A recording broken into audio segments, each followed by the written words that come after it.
이 시간 함께 말씀 보도록 하겠습니다. 이 시간 하나님께서 우리에게 주신 말씀 구약 성경 여호수아 6장 8절에서 14절까지 말씀입니다. 여호수아 6장 8절에서 14절 한 절씩 저와 여러분이 교독하시도록 하겠습니다. 제가 먼저 8절 말씀 봉독합니다. 여호수아가 백성에게 이르기를 마침에 제사장 7은 양각 나팔 7을 잡고 여호와 앞에서 나아가며 나팔을 불고 여호와의 언약궤는 그 뒤를 따르며 그 운전한 자들은 나팔 부는 제사장들 앞에서 행진하며 후구는 그의 뒤를 따르고 제사장들은 나팔을 불며 행진하더라. 여호수아가 백성에게 명령하여 이르되 너희는 외치지 말며 너희 음성을 들리게 하지 말며 너희 입에서 아무 말도 내지 말라. 그리하다가 내가 너희에게 명령하여 외치라는 날에 외칠지니라 하고 여호와의 궤가 그 성을 한 번 돌게 하고 그들이 진영으로 돌아와서 지면서 자니라.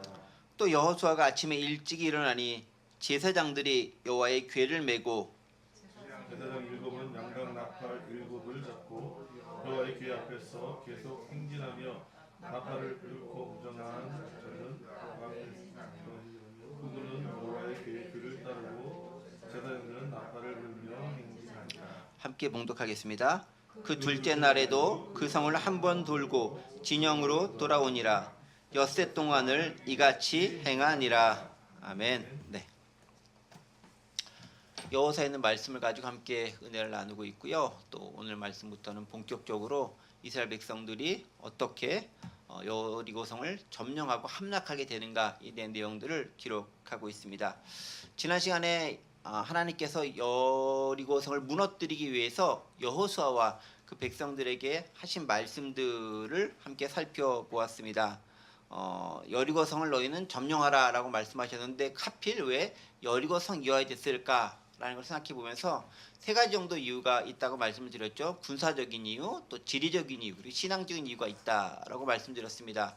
군사적으로는 오랜 기간 여호수아가 관찰해보고 또 그것을 통해서 하나님께서 그를 통해 이루고자 하는 것이 무엇인지를 발견했던 성이기 때문이기도 하고, 또 지리적으로는 가나안 땅을 들어가는 길목에 있어서 그것을 또 점령을 해야 남북에 있는 여러 가나안의 민족들이 화합하지 못하고 온전히 이스라엘 백성들의 정복 전쟁을 승리하는 데 도움이 될 수 있기 때문에, 그리고 신앙적으로는 하나님께서 함께 하시는 전쟁, 인간이 주관자가 되는 것이 아니라 하나님의 주도하는 전쟁이다라는 의미를 가지고 여리고성의 의미가 있다라는 것 함께 생각해 봤습니다. 성을 공략하는 방법은 무엇이었겠습니까? 오늘 자세하게 다루겠지만 성을 한 바퀴씩 돌라라는 거죠. 매일 한 바퀴씩 돌라. 그리고 마지막 7째 날은 7바퀴를 돌라라는 것이었습니다. 어떻게 하라 그랬죠?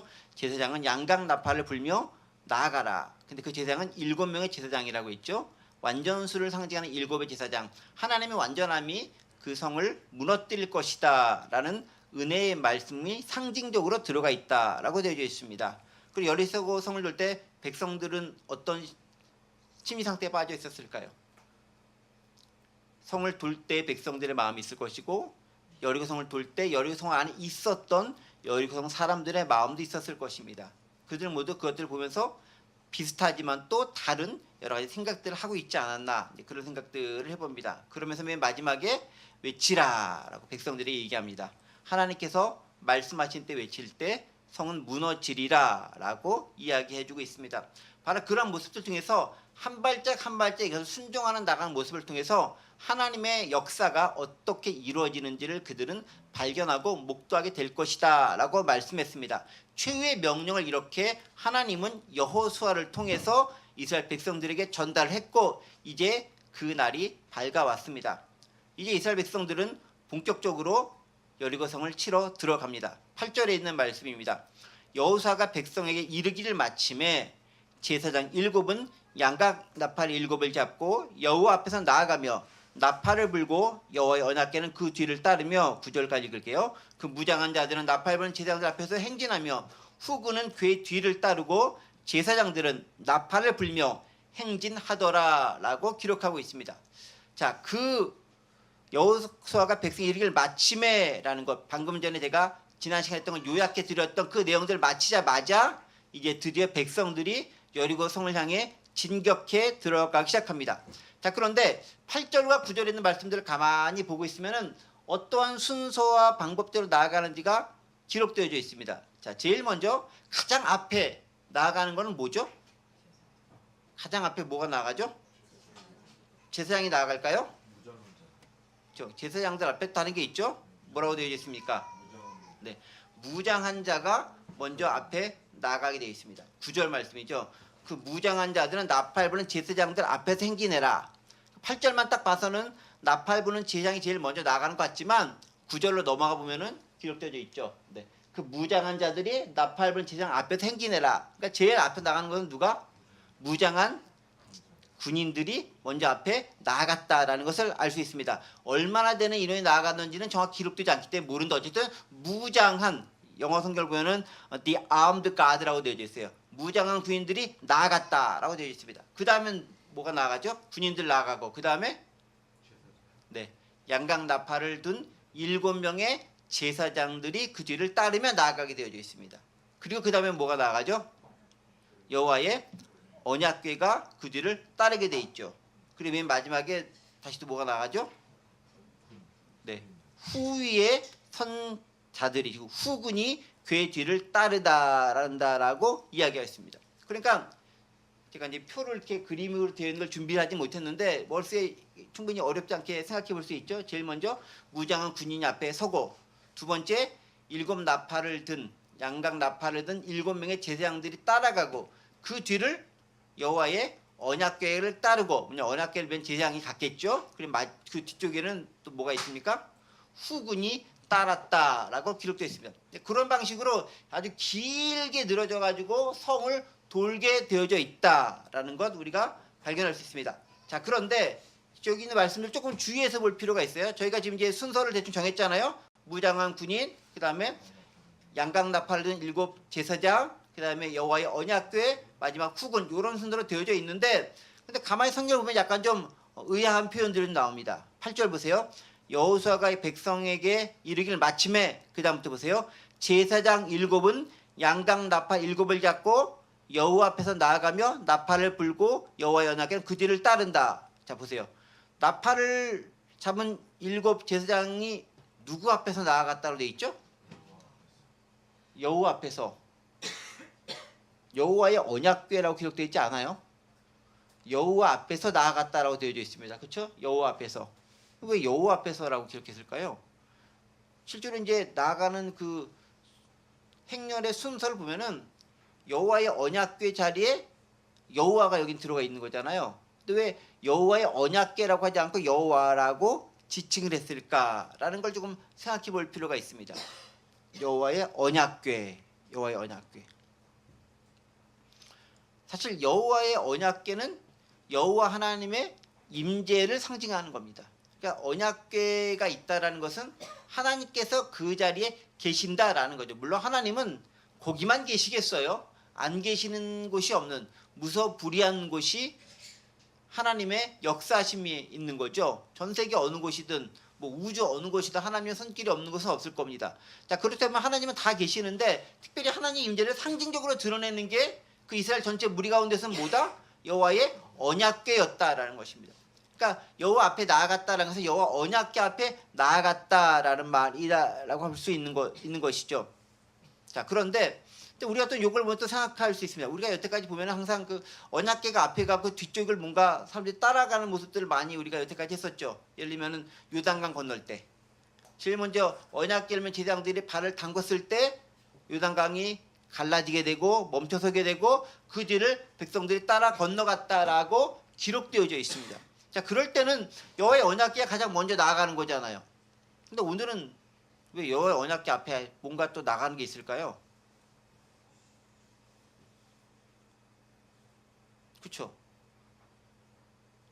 홍해 건너고 요단강 건널 때는 제사장들이 먼저 나아가서 궤를 맨 먼저 가서 발을 딱 담궜을 때 갈라졌어요. 그런데 오늘 본문은 그 앞에 누가 있어요? 누가 있죠? 네, 제사장들 있고 그 앞에도 군인들이 있다는, 무장한 군인들이 있다라고 얘기합니다. 뭔가요? 상황이 좀 다른 상황이라는 거예요. 지금 어떤 상황? 전쟁 상황이라는 겁니다. 그러니까 여리고 성을 도는 것 자체가 지금 뭐냐면은 하나님께서 주관하신 것이긴 하지만 철저하게 전시 상황 가운데 있는 거예요. 전시 상황 가운데서 어쨌든 간에 군인이 그 맨 앞에 서가지고 일단 나아간다라는 것이죠. 자, 그런데 군인 앞에 나아가고 또 뒤에도 또 후군이라고 된 사람들이 있어요. 그 말은 뭐겠습니까? 앞뒤로 어쨌든 군인들이 있는 거예요. 그럼 여호와의 언약궤는 어디 있습니까? 한 딱 가운데에 져 있는 거예요. 자, 그 말은 뭐냐면은 강을 건널 때 여호와 언약궤를 앞세워서 언약궤보다 앞서 나가지 말아야 되겠지만 전쟁을 치르고 싸움을 하는 데 있어서는 뭐라 했습니까? 말씀을 가운데 두고 나가라라는 의미를 또 우리에게 주는 말씀이라는 거죠. 하나님의 말씀이 우리 가운데서 중심을 잡아줘야 한다라는 의미가 이 가운데 들어가 있다라는 거죠. 먼저 앞에 싸우는 사람들이 있고 뒤쪽에 사람들도 있지만은 그 가운데 말씀이 단단하게 견고하게 그 자리를 잡고 흔들리지 않는 모습으로 지탱해 줄 때 온전한 그 모습을 이룰 수 있다라는 거죠. 그럼 행군을 하다 보면은 흔들릴 수 있어요. 특히 이제 얼마나 길겠어요. 병사들도 많고 막 사람들 많이 그 많은 사람이 빙 돌다 보면은 여러분 알겠지만 우리 여성 동지들도 군대에서 행군을 많이 해보셨는지 모르겠지만 군대 간 일이 없으니까 행군을 하다 보면은 앞 사람이 어느 정도 보폭을 맞춰가는가에 따라서 뒷 사람이 무척 힘들기도 하고 비교적 수월하게 따라갈 수도 있습니다. 그러니까 앞 사람이 룰루를 하면서 나가는 막 빨리 행군을 해버리면은 뒷 사람은 그 앞 사람 따라가다가 뒤처지게 되어져 있어요. 적당한 보폭을 맞춰서 갈 수 있도록 앞에서 가는 사람들이 그 속도를 적당하게 이렇게 규정해주고 또 조절해주지 않으면 뒷사람은 무진장 많이 떨어지게 되거나 지치거나 낙오하기 쉬워요. 그래서 사실 행군을 잘 못하는 사람은 앞쪽에 서는 게 유리한 거예요. 뒤에 서면 그게 늘어져가지고 낙오하기 딱 좋거든요. 실제로 군대에서도 그래요. 좀 튼튼하고 잘하는 병사들이 좀 연약한 병사를 앞에서 이렇게 끌고 이렇게 막 갑니다. 그래야 잘 무사히 도착할 수 있기 때문에 그래요. 자, 이것도 마찬가지입니다. 긴 행렬이 있는데 앞에서 행렬이 너무 빨리 따라가 버리면 뒤에서는 쫓아가지 못하고 그 행렬이 깨어지고 균열이 생길 가능성이 많이 있습니다. 자, 그것을 잡아주는 역할을 누가 하느냐? 말씀이 한다라는 거예요. 중간에 언약궤를 기점으로 여기서 너무 앞에 가는 사람이 떨어지지도 뒤가 이 언약궤에서 너무 떨어지지 않게 이걸 중심으로 함께 일정한 대를 유지하면서 진격해 나아가라라는 것입니다. 이 모습은요, 이스라엘 백성들이 이스라엘 그 진을 치고 실제로 광야 생활하며 나아갈 때도 거의 그런 식으로 행했습니다. 언약궤를 중간에 두고 앞에 뒤에 이렇게 사방에서 이스라엘 백성들이 진을 치면서 이동할 때도 그와 같은 형식으로 이동을 했어요. 그 중심에는 누가 있는다? 하나님의 말씀이 그 가운데 좌정에 있고 말씀이 우리의 길잡이가 된다라는 것입니다. 좌우 전우를 말씀으로 빗대어서 그 안에서 움직일 수 있도록 해야 된다는 것을 우리에게 가르쳐주고 있다는 것입니다. 즉 중요한 건 언약궤가 그 한가운데 중심을 잡아둔다는 사실이에요. 언약궤를 중심으로 행군한다라는 것입니다. 즉 언약궤를 중심으로 어느 곳에 있든 언약궤가 우리 가운데 함께 있다라는 것을 지각하고 기억할 수 있어야 된다는 거죠. 저 앞에만 먼저 너무 떨어져 있으면 안 보일 수 있기 때문에 그게 아니라 가운데서 어디서라도 우리가 있다라는 것을 기억하며 나아갈 수 있는 것, 그것이 또 우리에게 주는 메시지가 된다라는 것입니다. 자, 그런데 보십시오. 제일 처음에 아까 제가 강조하진 않았는데 맨 앞에 누가 섰다 그랬죠? 9절에 무장한 자들. 영어로 보면 the armed guard라고 되어 있습니다. 무장한 가드라고 되어 있죠. 뒤에는 누가 되어 있습니까? 후군들, 후군이라고 되어 있습니다. 영어로 보면 the rear guard, 뒤에 서 있는 가드, 뒤쪽에 있는 가드라고 되어 있습니다. 자, 그런데 보세요. 앞에 있는 사람들을 프론트 가드라고 얘기하지 않아요. 뒤가 리어 가드면은 앞에는 무슨 프론트 가드 뭐 이래야 되는 거잖아요. 리어의 반대말이 프론트니까. 근데 프론트 가드로 얘기하지 않고 뭐라고 되어 있냐면 the armed guard라고 되어 있습니다. armed guard는 뭐겠습니까? armed. 어디 갔어? armed. 네, 9절. 여기. 무장한 뜻이에요. 이게 armed가 무장한 뜻이죠. 근데 뒤는 무장했다는 표현은 없어요. 가드란 말은 있지만은 그냥 어디 있죠? 여기 네. The rear guard라고 되어 있습니다. 후미에 있는 가드라는 뜻이에요. 그러니까 앞쪽에는요 누가 있냐면은 정식 군대에 편성되어지는 사람들과 군인들이 앞쪽에 진을 치면서 행군해 나가는 거예요. 무장한 병사들이 진짜 있는 거예요. 진짜 병사들. 뭐 가짜 병사, 진짜 병사 하긴 그렇지만 진짜 병사들. 뒤쪽엔 누구냐면은 병사가 아니지만 함께 참여하고 싶은 사람들이 그 안에 들어가 있는 거예요.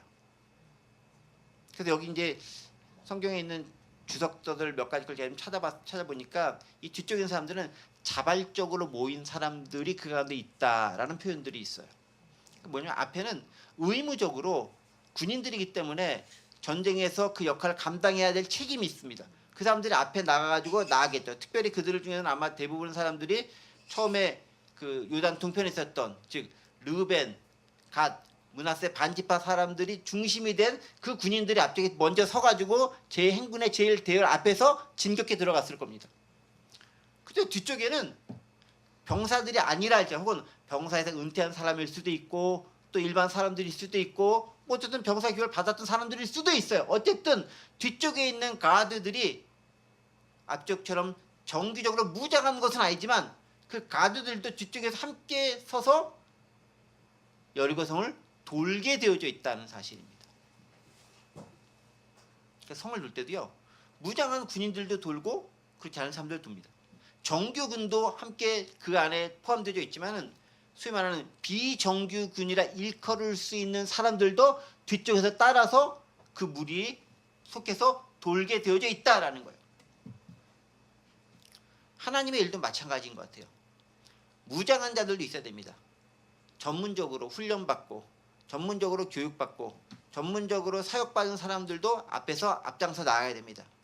전문 군인들 있어야 됩니다. 하지만 자발적으로 모인 소위 말하는 민병대 같은 부류들도 그 뒤쪽엔 따라서 그 일을 동참해야 된다라는 거예요. 하나님의 일을 하는 데 있어서 전문적인 사역자만 부르심 받은 그 사람만 앞에 서서 나가서 일하는 게 아니에요. 더불어서 그 뒤쪽엔 역시 자발적으로 후원해서 또 성도가 또 함께 뜻을 맞추는 사람들이 내 힘을 다해서 참여했었을 때 그 놀라운 역사를 쉽고 빠르고 정확하게 이뤄낼 수 있다는 거예요. 또 그게 하나님께서 우리에게 원하시는 바이기도 하다는 사실입니다. 누구만큼만 딱 앞에 맡겨두고 당신께서 하시면 저는 참여해서 점령만 할게요 라는 게 아니라 다 참여한다라는 거예요. 이스라엘 백성들이 군인이건 군인이 아니건 간에. 물론 이제 여인들이라던가 아주 노인들이라던가 아이들은 다른 진영에서 남겨져 있었겠죠. 그러나 그들이 아니라 할지라도 참석할 수 있는 사람들은 자발적으로 전문적이건 비전문적인 걸 떠나가지고 함께 다 모여서 참석했다라는 것입니다. 하나님의 일을 하는 데는요 사역자와 성도의 구분을 두는 것이 의미가 없다라는 거예요. 같이 참석한다는 거예요. 물론 일의 비중에 따라서 또 경중에 따라서 역할에 따른 차이는 있겠지만 함께 참여해 나간다는 측면에서는 다 중요하게 동참한다는 것 오늘 본문에서 우리에게 말씀해주고 있는 바입니다. 자 그렇게 그들은 돌게 되어져 있고 그렇게 돌았다라고 그 여리성을 돌았다라고 얘기합니다. 자 그런데 돌긴 돌되 지침을 한 가지 내립니다. 어떤 지침을 내리느냐 10절에 있는 말씀입니다. 보세요. 여호사가 백성에게 명령하여 이르되 너희는 외치지 말며 너희 음성을 들리게 하지 말며 너희 입에서 아무 말도 내지 말라. 그리하다가 내가 너희에게 명령하여 외치라 하는 날에 외칠지니라 라고 기록되어 있습니다.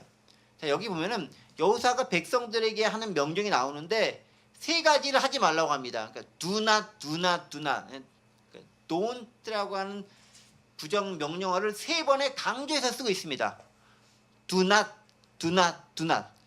뭐 첫 번째 외치지 말라. 두 번째 음성 들리게 하지 말라.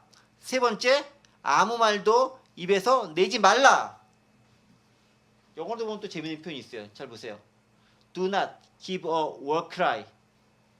전쟁의 함성을 내지르지 말라라는 거예요. 외치지 말라는 뜻이. 함성에서 보통 싸워하면 와 하면서 막 싸우잖아요. 그거 하지 말라는 소리예요.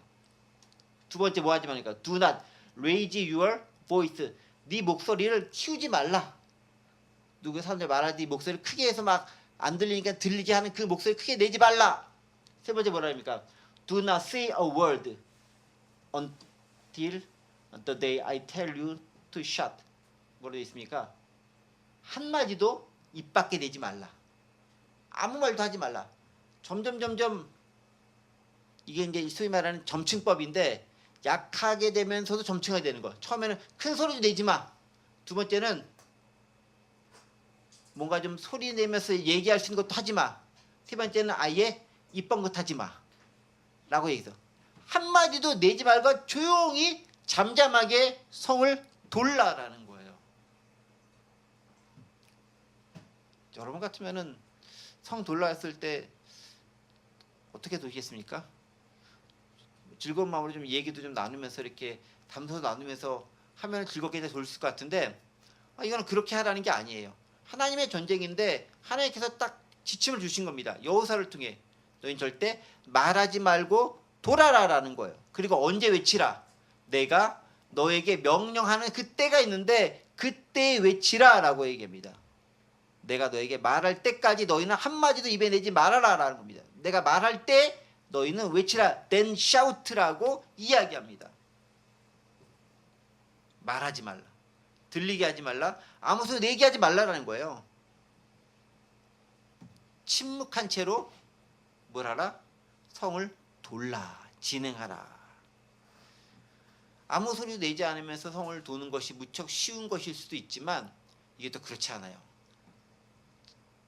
대형을 유지하면서 성을 들어오면 이게 사람의 보폭이라는 게 전문적으로 훈련을 받은 이렇게 의장대라든가 뭐 이런 사람들도 딱 보면 엄청 훈련했기 때문에 줄이 딱딱 맞아가지고 이렇게 말하냐고 딱 갈 수 있겠지만 그렇지 않은 상태에서 군인들이 행군한다라는 것은요 사이도 벌어지고 간격도 넓어지고 그러나 좁혀지거나 이렇게 벌어지게 마련입니다. 그러면 야 좀 앞으로 나와 줄 틀렸어 막 이런 여러 가지 얘기도 나오고요. 돌면서 근데 이거 진짜 무너질까? 이거 성 견고한데 이거 될까? 막 이런 여러 가지 보면서 느꼈던 것들을 말할 수밖에 없어요.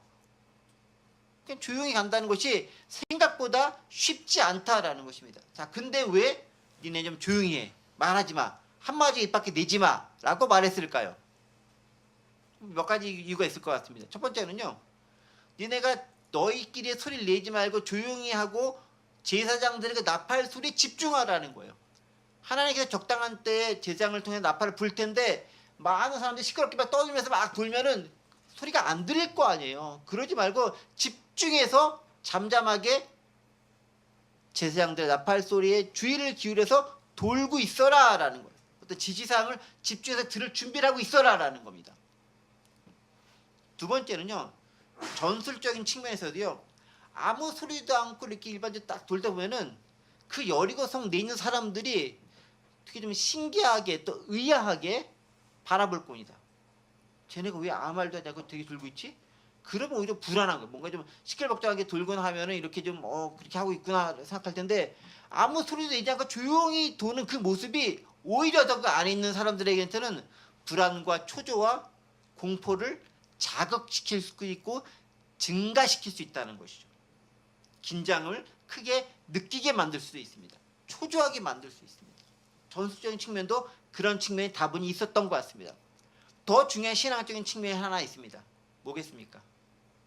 너희가 서로 말하고 너희끼리 의견을 조율하고 교환하는 걸 통해 가지고 하나님의 의지와 하나님의 뜻을 왜곡하지 말고 잠잠히 기다리라라는 거예요. 조용히 기다리면서 하나님의 말씀하신 그때까지 잠잠히 기다리라라는 거예요. 니네끼리 막 얘기하지 말라라는 거예요. 성을 돌면서 왜 하고 싶은 말들이 없었겠습니까? 성을 돌다 보면은 이거 도는 게 잘하는 짓일까 못하는 짓일까 이런 얘기도 했을 거고 여리고성을 딱 보면서 되게 견고하게 지어졌네 이거 짓는데 얼마나 걸렸을까 이런 생각도 했을 거고 이거 우리가 함락하는 게 가능할 거야?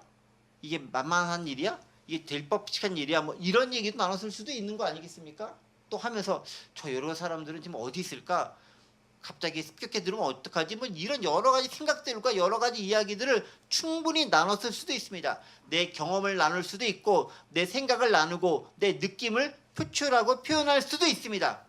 그런데 그거 하지 말라라는 거예요. 대신 뭐하라? 오직 하나님께만 집중하라라는 것입니다. 네가 여태까지 가지고 있던 생각들, 네가 여태까지 느꼈던 것들, 네가 이걸 보면 생각되어졌던 많은 것들이 있을 것인데 그거 다 내려놓으란 얘기예요. 그리고 뭐에 집중하라? 하나님에게만 집중하라는 거예요. 제사장들이 불 그 양각 나팔 소리, 여호와께서 여호사를 통해 내리는 그 신호에만 집중하라는 거예요. 저는 이 본문이 어떤 것까지 오버랩됐었냐면은 하나님께서 여호사를 보내기 마지막 직전에 한 가지 행한 일이 있죠. 군대 대장을 만나게 하고 뭐라고 했습니까? 네 발에서 신을 벗으라. 네가 선 곳은 거룩하니라 라고 얘기하면서 네가 지금까지 생각해왔던, 네가 지금까지 배워왔던, 네가 지금까지 그렇게 중요하게 여겨왔던 그 모든 신발과 같은 중요한 것을 싹 다 벗어버리고 맨발로 하나님 앞에 서라 라고 말씀하셨던 그 경험들이 지금 이제 백성들에게도 동일하게 적용되는 거예요. 지금까지 너희들이 느끼며 경험해왔던 모든 세상적 경험들, 노하우들, 생각들, 그것들 싹 다 내려놓고 지금은 무엇에 집중하라? 오직 여호와의 말씀과 그 지침에만 집중하라라는 거예요. 우리는 하나님의 일을 하면서 이것저것 내 생각, 내 느낌, 또 내 경험들 마구 털어놓을 때가 있어요. 그걸 해야 될 때가 있어요. 결산할 때, 계획 세울 때 그런 것들 많이 해야 됩니다. 근데 지금은 어느 때죠? 실제로 실행에 옮겨서 열심히 일하고 있는 때예요. 그때 뭐 하라는 겁니까? 잠잠하게 주의 말씀에 집중해서 거기에 따라 행하라라는 거예요. 네 생각들 막 말고 여기서 얘기하고 이렇게 왜 이렇게 했을까? 이렇게 가는 게 더 좋은 것이 아닐까? 이 방법이 더 최고일 텐데 이렇게 하면 늦어지는데 이렇게 해야 되는 저 좋은데 뭐 그런 얘기 하지 말라라는 거예요. 잠잠하게 조용하게 돌라라는 거예요. 하나님 앞에 잠잠하게 모든 걸 내려놓고 순종하라라는 것입니다. 주님의 일 할 때도 그게 필요하다라는 거예요. 준비할 때 충분히 토론할 수 있습니다. 끝나고 나서 충분히 평가할 수 있어요. 근데 막상 그 일이 진행될 때는 잠잠하게 내게 맡겨진 일 순종하면서 그 안에서 말씀에 따라서 그 말씀에 집중해서 나아가라라는 거예요. 그리고 그렇게 하면 언제 때가 옵니다. 언제 때. 그러다가 내가 너에게 명령하여 외치라는 날에 외치라. 크게 외쳐야 될 때가 있어요. 언제? 하나님께서 지금이 그때야 라고 말씀하신 그때에 외치라라는 거예요. 무슨 얘기입니까? 말해야 될 때가 있고 침묵해야 될 때가 있는 거예요. 주로 근데 침묵해야 될 때가 더 많아요. 도는 내내 침묵해 있는 거예요. 말을 언제 합니까? 마지막 7일날 다 돌고 7번 더 돈 다음에 그때 비로소 한 번 딱 하는 거예요. 결정적인 것은요. 응축된 힘이 모아졌다가 마지막 순간에 한꺼번에 발산이 되어져야 그게 강력한 힘을 발휘하는 거예요. 실제로 그 함성 때문에 무너졌다라는 것이 아니라 그렇게 우리가 불필요하게 쓸데없이 이것저것 소모하지 말고 하나님께만 집중해 있으라는 거예요. 단결된 힘을 모으라는 거예요. 그리고 주님께서 말씀하신 그날 그때 그 정해진 그 방법대로 외치라라고 얘기합니다. 근데 외칠 때를 잠잠히 기다리는 건 인내가 필요한 거예요. 일하는 거 보니까 마음에 안 드는 게 많이 보여. 딱 보면 내가 더 잘할 것 같아. 완전 꼴불견처럼 보여. 완전 속상해. 배가 산으로 가는 것 같아. 라고 느껴질 수도 있어요. 참으라라는 거예요. 신앙은 그러면서 성장하고 무르익는다. 근데 외칠 때가 있어요. 함께 소리와 힘을 합쳐서 발사해야 될 때가 있습니다. 그때 외치라는 거예요. 그런데 그때는 또 말 안 하고 조용히 있어. 꼭 그렇게 청개구리처럼 얘기하는 분들이 있습니다. 또 청개구리가 제가 청개구리라서 제가 욕을 많이 먹긴 하는데 거꾸로 할 때가 있어요. 잠잠해야 될 때 막 떠들고 외치라고 할 때 조용히 있는 사람들이 있어요. 그러지 말라라는 거예요.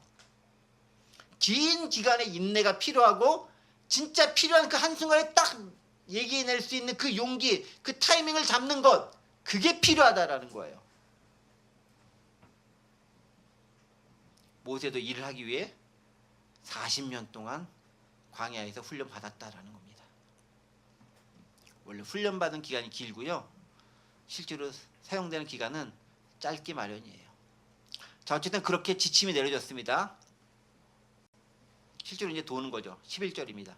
여호와의 궤가 그 성을 한 번 돌게 하고 그들이 진영으로 돌아와서 진영에서 자니라. 11절 말씀 그거죠. 실제로 여호와의 궤와 더불어서 백성들이 한 번 싹 돌았습니다. 그 다음에 뭐 했습니까? 돌고 나서 뭘 했죠? 진영으로 들어와서 잤다. 네. 다른 얘기 뭐 없잖아요. 네. Then the people returned to camp and spent the night there. 진영으로서 거기서 잤다라는 거예요. 네. 다른 거 뭐 안 했다라는 거예요. 한 거 없어요. 여전히 긴 침묵의 기간은 지속되고 있는 것입니다. 자, 그런데 여기서 되게 좀 상반되어지는 두 가지 명사를 발견할 수 있습니다. 보세요. 여호와의 궤가 그 성을 한번 돌게 했다. 11절이죠. 성을 한번 돌게 했다. 이게 성이라는 단어가 나옵니다. 여기죠. Carried around the city. 여리고성 the city를 돌았다. 그래서 어디로 들어옵니까? 진영으로 들어옵니다. 캠프로 들어오죠. 캠프로 들어옵니다. 시티와 캠프가 대조되는 개념으로 드러나 있습니다. 성은 좀 뭔가 좀 세련된 것 같고, 성은 좀 뭔가 발전된 것 같고, 성은 좀 뭔가 화려해 보이는 거죠. 근데 캠프는 어떻습니까? 캠프는 그런 이미지는 별로 없잖아요. 뭔가 좀 흐린 것 같고, 임시적인 것 같고, 좀 낙후된 것 같고, 별로 이렇게 세련돼 보이지 않습니다. 그런데 성과 진영의 상징이 뭐냐면 성은 세속적이고 무너져야 할 것이고 적을 상징하는 겁니다. 오늘 본문에서는. 근데 캠프는 무엇입니까? 돌고 난 다음에 여호와의 언약궤가 위치해 있는 곳이고 이스라엘 백성들이 머무는 곳이고 하나님의 영광과 임재가 함께하는 것이 바로 그 캠프다라는 것입니다. 크고 화려하고 견고한 성이 있지만 그곳은 여호와의 언약궤가 없는 곳입니다. 캠프는 보잘것없고 야외고 쓸쓸하고 누추하고 임시적인 것처럼 보이지만 그곳은 여호와의 언약궤가 있는 곳입니다. 백성들이 거하는 곳은 여호와의 언약궤가 있는 바로 그곳에 있는 것입니다. 그곳에서 주님과 함께 잠잠히 침묵하고 있으라라는 거예요. 믿음으로 때를 기다리고 있으라라는 거예요. 크고 화려해 보이는 그 성으로 가지 말고 한번 군사작전 돌았으니 이제는 진영으로 들어와서 기다리라라는 거예요. 그리고 기다리면서 이 얘기 저 얘기 막 하지 말고 잠잠히 하나님의 역사를 묵도하고 기다리면서 잠잠하라라고 이야기하고 있습니다. 거룩과 부정을 상징하는 단어이기도 합니다. 언제까지 그렇게 하라 그랬죠? 6일 내내 그렇게 하라라는 것입니다. 그래서 이제 첫째 날 그 다음 날에 얘기 나와요. 12절 보세요. 또 여호수아가 아침에 일찍이 일어나니 제사장들이 여호와의 궤를 메고 13절 제사장 7은 양나팔 7을 잡고 여호와의 궤 앞에서 계속 행진하며 나팔을 불고 무장한 자들은 그 앞에 행진하며 후군은 여호와의 궤 뒤를 따르고 제사장들 나팔을 불며 행진하니라. 아까 읽었던 말씀들을 그대로 반복해서 이야기하고 있습니다. 8절, 9절, 10절에서 읽었던 그 말씀들이 다시 한번 12절, 13절에서 반복돼서 나옵니다. 그렇게 똑같이 행했다라는 겁니다. 언제 동안? 6일 동안 내내 그렇게 했다라는 것입니다. 무엇을 뜻하는 걸까요? 우리의 신앙생활에 면모가 이 안에 들어가 있는 거예요. 여리고성 세상에 있는 그 세속적인 문화를 함락시키고 하나님의 은혜로 그것을 점령하기 위해서 하나님의 말씀이 우리 가운데 중심된 가운데서 계속 그 성벽주의를 돌되 성을 들어가진 않아요. 말씀과 더불어서 있는 거예요. 그 말씀을 더불어서 적당한 때를 보는 거예요. 그런데 그 행동이 언제까지? 6일 동안 반복하고 있다는 것입니다. 우리의 신앙생활도 마찬가지라는 거죠. 또 6일 동안 반복할 뿐만 아니라 지속적으로 행하고 있습니다. 똑같은 것을 6일 동안 내내 행하고 있습니다. 그때 필요한 것은 아까 말씀드렸듯이 순종과 인내가 필요한 것입니다. 자, 그런데 가만히 보세요. 이스라엘 백성들이 지금 성을 돌면서 뭐 했죠? 성을 돌면서 한 일. 뭐 했죠? 네. 성을 돈 것밖에 없어요. 아무것도 안 해서 하다못해 말도 한마디 안 한 거예요. 하지 말라 그랬으니까. 아무것도 안 하면서 성을 도는 것밖에 없는 겁니다. 마치 아무것도 아닌 일을 꾸준히 반복적으로 지속적으로 계속 해내는 겁니다. 언제까지? 일곱째 날 7번 성을 돌고 마지막 명령이 떨어질 때까지 그 일을 계속 진행해 나가는 거예요. 우리의 신앙생활은요, 이 아무것도 안 하는 것처럼 보이는 그 6일 그리고 7일째에 6번째 돌 때 7번 마지막 돌기 마지막 순간까지가 그 일이라는 거예요. 별로 중요해 보이지 않아요. 매일 똑같은 일이에요. 매일 주일만 되면 똑같이 와서 예배 드리는 거예요. 그거 한두 번 빠진다고 무슨 일이 생기는 것 같지도 않아요. 똑같이 해야 되는 거예요. 똑같이 잠자고 똑같이 일어나고 똑같이 직장 다니고 똑같이 사람 만나고 똑같이 내 일을 행하는 거예요. 그리고 또 주일에 똑같이 예배 드리는 거예요. 무척 반복적인 거예요. 별 의미가 없는 것처럼 보여. 어쩌다 한번 멋있게 딱 키면 좋겠는데 그게 아니라 똑같은 걸 계속해서 해나가는 거예요. 그런데요, 그 똑같은 걸 계속 해나가는 게 무척 어려운 거라는 거 아십니까? 지금은 별로 그 가치가 중요하지 않았지만 제가 학교 다닐 때마다 정말 중요한 상은 개근상이었어요. 한 번도 학교 안 빠지고 다닌다는 게 지금은 그런 애들가 전혀 없을 거야. 아마 거의 없다 생각해요. 여러 가지 이유를 통해서도 물론 이제 다 이제 인정이 되죠. 이렇게 뭐 자율학습으로 인정시켜주기도 하고 현장학습으로 인정시켜주기도 하고 가정학습으로 이렇게 인정시켜줘서 다 여러 가지 걸 만들어가지고 출석해주긴 하지만 어쨌든 간에 학교를 빠지는 건 빠지는 거니까 지금에 있어서는 개근이 별 의미가 중요한 것이 아니지만 예전에 그게 무척 중요했습니다. 뭐냐면 반복적이고 똑같은 것처럼 보이는 그 일상을 계속 진행해 나가는 것. 이게 무척 미련해 보이지만 그 미련해 보이는 것들이 쌓여서 견고한 성품과 그의 인품을 이뤄내는 거예요. 인내죠, 인내. 환난은 인내. 인내가 연단을 낳고 연단이 소망을 이루어 하나님의 놀라운 역사를 이루는 도구가 되는 거예요. 아무것도 아닌 것처럼 보이는 그 일을 꾸준히 진행하는 것, 그게 무척 중요합니다. 아무것도 아닌 것처럼 보이는 예배를 주일마다 매번 드리는 것, 그게 중요한 거예요. 그런데 그러면서 우리의 신앙이 조금씩 쌓여가는 거예요. 더 중요한 건 그게 하나님께서 우리에게 원하시는 순종의 방법이고 모습이라는 거예요.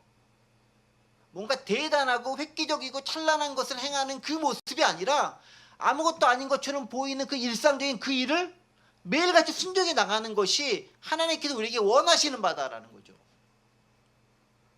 근데 그게 왜 중요한지 아세요? 그 일상적으로 아무것도 아닌 것처럼 보이는 그 일이 그 가운데 뭐가 있는지 아십니까? 언약궤도 함께 돌고 있다는 사실이에요. 나만 도는 게 아니라 언약궤와 같이 그것을 돌고 있다라는 거야. 하나님의 임재가 내 아무것도 아닌 것처럼 보이는 그 반복된 일상 가운데 함께하고 있다라는 그 사실이에요. 우리가 그것을 인식하며 살아가는 거예요. 그러니까 이스라엘 백성들이 여리고성을 돌면서 뭘 생각해야 되면 언약궤와 내가 함께 돌고 있다를 생각해야 되는 거예요. 여러 다른 잡생각들, 여러 인간적인 생각들, 여러 경험들이 많이 떠오르고 말하고 싶은 것들이 많을 거예요. 그거 다 접어두고 하나님의 말씀과 더불어 나는 돌고 있다. 하나님의 임재와 더불어 함께하고 있다라는 것만 생각하면 돌라라는 거예요. 그러다 보면 때때로 내가 얼마나 무지한지, 내가 얼마나 무기력한지, 내가 얼마나 무능력한지도 발견할 수 있겠죠. 때때로 내가 얼마나 무모한 짓을 하고 있는지라는 그런 생각이 들 때도 있겠죠. 그래도 하라라는 거예요. 저에게 주는 말씀처럼 느껴지기도 했어요. 되게 무모한 것처럼 보이는, 여기서 이렇게 있는 게 되게 무모한 것처럼 보이는지도 모르겠지만 그렇게 하라라는 거예요. 그러면 하나님께 정하신 그 적절한 때에 외칠 때가 온다라는 겁니다. 그 외칠 때 근데 우리는 언제인지 우리는 모른다라는 거죠. 물론 여기서는 알았겠죠. 7번째 날 그렇게 하라고 미리 지침 받았으니까. 다만 전화에 정확히 모른다라는 거고. 말씀을 정리하겠습니다. 한결같이 하나님 말씀에 순종하는 것, 매우 단순한 것 같지만 매우 중요한 것이고 힘든 것이기도 합니다. 하루쯤 빠지고 싶지만 꾸준히 참석하려고 하는 것, 한 번쯤 걸르고 싶지만 그래도 하고자 하는 것, 그 모습이 우리로 하여금 하나님을 향한 신앙을 견고하게 만들어주는 자그마한 하나의 돌담들이 되어져 가는 것이죠. 그게 쌓여서 커다란 성을 이룰 수 있는 것입니다. 그리고 마침내 그 영광의 7일째 되는 날, 그리고 외쳐야 될 때 큰 소리를 외쳤을 때 성은 무너지게 되고 역사는 일어나게 됩니다. 아직 그 순간은 오지 않았지만 그 순간까지 기다리며 준비하는 게 무엇보다 중요한 것이다라는 것입니다. 때로 우리는 그 뜻을 알지 못하지만 순종하며 나갈 용기가 필요합니다. 그걸 다른 말로 믿음이라고 표현합니다.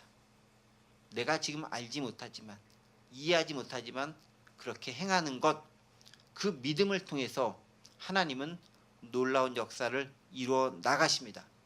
바로 그 역사를 경험하는 것이 우리가 천국에 가기 전까지, 주님 다시 오실 때까지 우리가 마땅히 감당해내야 할 사명이라고 또한 생각합니다. 그 사명을 함께 이루어 나갈 수 있는 저와 여러분 되시기를 간절히 원합니다. 기도합니다. 은혜와 사랑의 하나님 아버지, 감사합니다. 여리고성을 매일 똑같이 아무것도 안 하면서, 아무 소리도 내지 않으면서 한 번씩 돌고 또 진영에 돌아와 쉬고 또 그 다음날 그렇게 6일간 7일간 진행하는 것은 무척 쉬워 보이고 단순해 보이지만 막상 행하는 것은 쉽지 않은 것이고 많은 유혹이 있는 것이고 많은 어려움이 따르는 것임을 또한 우리는 경험적으로 압니다. 하나님, 그러나 우리가 말씀 중심의 삶을 살기 원합니다. 우리의 진영 가운데, 우리의 행렬 가운데 가장 중간에 말씀으로 중심을 잡고 그 말씀과 더불어 아무것도 아닌 것처럼 보이는 지금의 내게 맡긴 이 일을 순종해 나갈 때, 어느 때가 가장 적절한 그때가 되었을 때, 카이로스의 그때에, 외치라 명할 그때에 하나님의 놀라운 역사가 이루어짐을 믿습니다. 그 은혜의 때를 위해 차근차근 인내하며 준비해 나갈 수 있는 저희가 될 수 있도록 도와주옵소서. 감사드리며 예수 그리스도의 이름으로 기도하옵나이다. 아멘.